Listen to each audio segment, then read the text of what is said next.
Hello student, आपका स्वागत है हमारे लर्निंग फ्यूचर चैनल में। हम 1857 के बारे में संक्षिप्त विवरण देख रहे हैं। हम 1857 के प्रथम पाठ पढ़ चुके हैं, जिसमें हमने आपको 1857 क्या है एवं उसके कारण को बताया था। हम आगे 1857 के पार्ट 2 में 1857 के विद्रोह का विस्तार, स्वरूप एवं उसका महत्व को बताएंगे। चलिए हम वीडियो को शुरू करते हैं। जैसे कि यहाँ लिखा हुआ 1857 का विस्तार, स्वरूप एवं उसका महत्व, इसमें हम इसी टॉपिक पर बात करेंगे। तो सबसे पहले है 1857 का विस्तार। 1857 का विस्तार से क्या तात्पर्य है? तो 1857 का विस्तार से यह अर्थ है कि जब विद्रोह भारत में स्टार्ट हुआ तो एक एक शहर करके, एक एक राज्य करके धीरे धीरे पूरे भारत में फैल गया। इसी को हम 1857 का विस्तार कहते हैं। अब हम आगे की ओर देखते हैं। यह विद्रोह जब मेरठ से शुरू हुआ तो धीरे धीरे पूरे भारत में अंग्रेज़ों के खिलाफ इसका विस्तार हो गया, जिससे अंग्रेज़ों को पूरे भारतीयों से एक साथ युद्ध लड़ना पड़ा।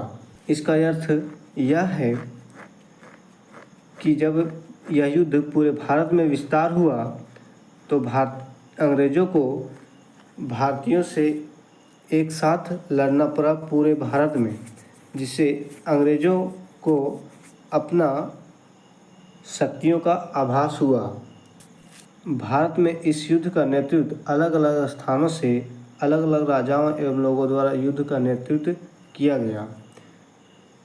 भारत में इस युद्ध का नेतृत्व अलग अलग स्थानों से यह तात्पर्य है कि जब युद्ध 1857 का शुरू हुआ तो ये अलग अलग स्थानों पर वो पूरे भारत में फैल गया। तो अलग अलग स्थानों पर जब युद्ध फैल गया तो उस अलग अलग स्थानों पर युद्ध करने के लिए एक लीडर, यानी कि जो नेता होता है उस क्षेत्र का प्रमुख होता है। इसी तरह से इस युद्ध का भी एक स्थान का एक लीडर रखा गया। नेतृत्व करने वाले स्थान एवं उनके नाम को अब नीचे देखेंगे, जो कि यहाँ लिखा हुआ है। यहाँ लिखा हुआ नेतृत्वकर्ता और उनके नाम और ये किस स्थान से बिलोंग करते थे। जैसे बहादुर शाह द्वितीय, ये दिल्ली का नेतृत्व करता था, यानी कि दिल्ली में जब युद्ध छिड़ा तो बहादुर शाह द्वितीय लेते थे। उसी तरह नाना साहेब कानपुर से नेतृत्व किए थे। तात्या टोपे ग्वालियर से, लक्ष्मीबाई झांसी से, बेगम हैदर महल लखनऊ से, कदम सिंह मेरठ से, देवी सिंह मथुरा से, अजीमुल्ला खान इलाहाबाद प्लस बनारस, 2 स्थानों का नेतृत्व इन्होंने किया था।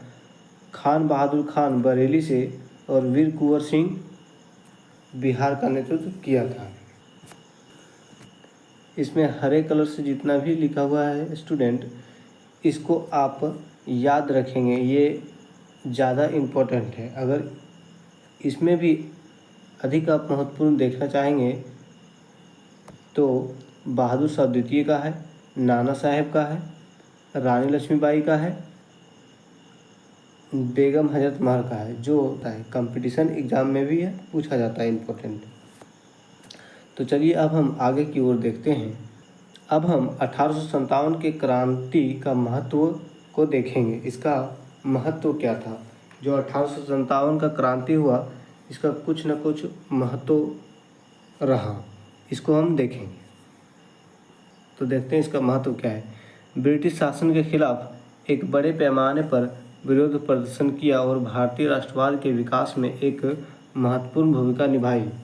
1857 का महत्व यह निकला कि जो ब्रिटिश शासन के विरुद्ध यह लड़ाई हुआ तो एक बड़े पैमाने में फैल गया, जो कि मैं पहले बता चुका हूँ कि पूरे भारत में फैल गया, जिसके वजह से भारतीय राष्ट्रवाद के विकास में एक महत्वपूर्ण भूमिका निभाई।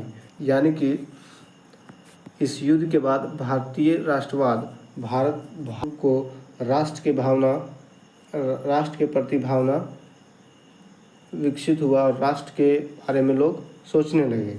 विद्रोह के महत्व के कुछ प्रमुख बिंदु हैं। जैसे फर्स्ट बिंदु है ब्रिटिश शासन के खिलाफ पहला बड़ा विद्रोह। यह जो 1857 का विद्रोह है, ये ब्रिटिश शासन के विरुद्ध सबसे पहला एक बड़ा विद्रोह था। इससे पहले कोई भी विद्रोह ब्रिटिश शासन के खिलाफ नहीं हुआ था। 1857 का विद्रोह ब्रिटिश ईस्ट इंडिया कंपनी के खिलाफ पहला बड़ा सशस्त्र विद्रोह था। सशस्त्र विद्रोह का अर्थ है कि सैन्य विद्रोह।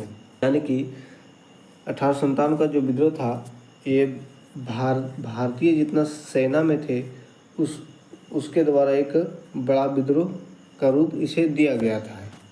भारतीय राष्ट्रवाद का उदय। इस विद्रोह ने भारतीयों में राष्ट्र चेतना और एकता की भावना को जगाया। इसका तात्पर्य यह निकलता है कि इस विद्रोह के वजह से भारतीय में राष्ट्रीय के प्रति उदारता और एकता की भावना को जगाया। एकता माने एकजुट होकर।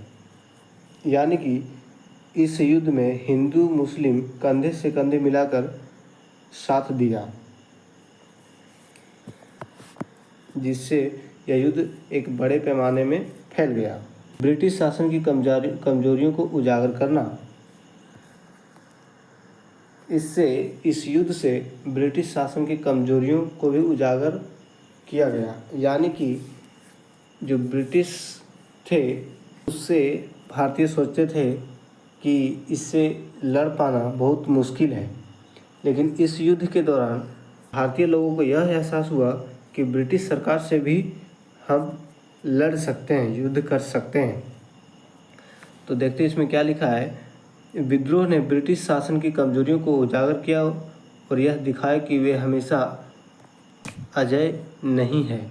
अजय मतलब होता है जिसका कभी जय नहीं हुआ हो, जो कभी जीत ना सके, ये होता है अजय का अर्थ।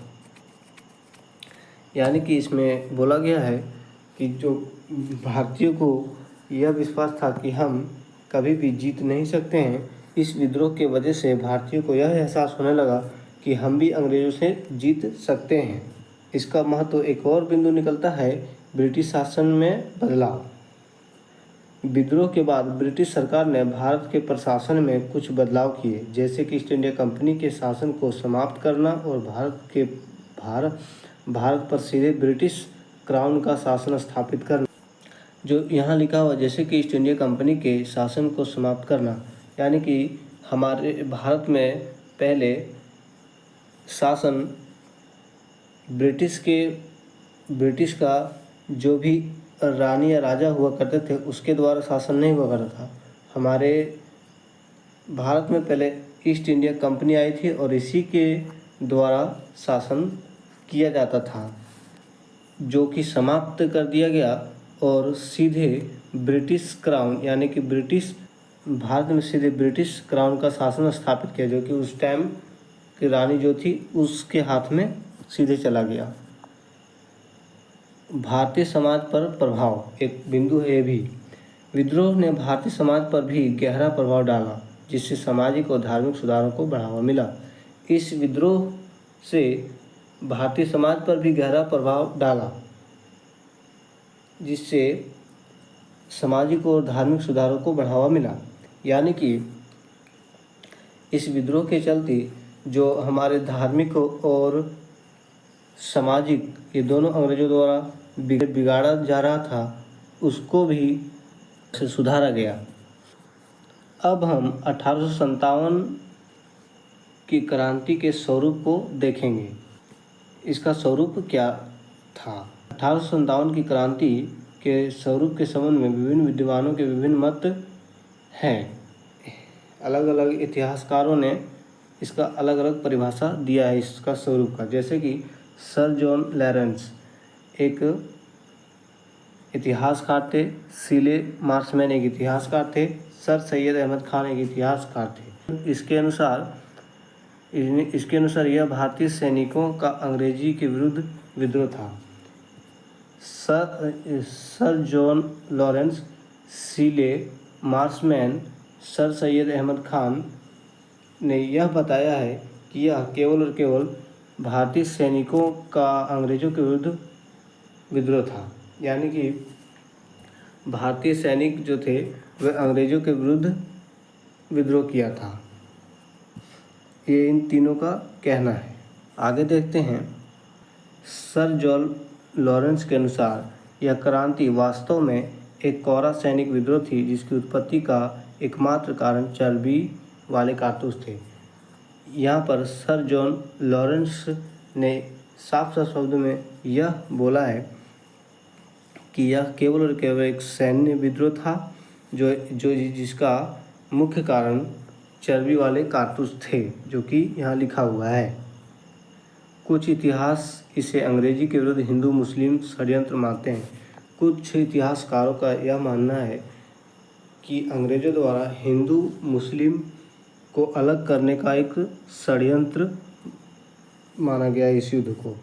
कुछ इतिहासकार इसे ईसाई धर्म के विरुद्ध धर्म युद्ध मानते हैं। कार्ल मार्क्स जैसे कुछ विचारों ने इसे राष्ट्रीय विद्रोह की संज्ञा दी है। इस क्लास में इतना ही प्रिय स्टूडेंट।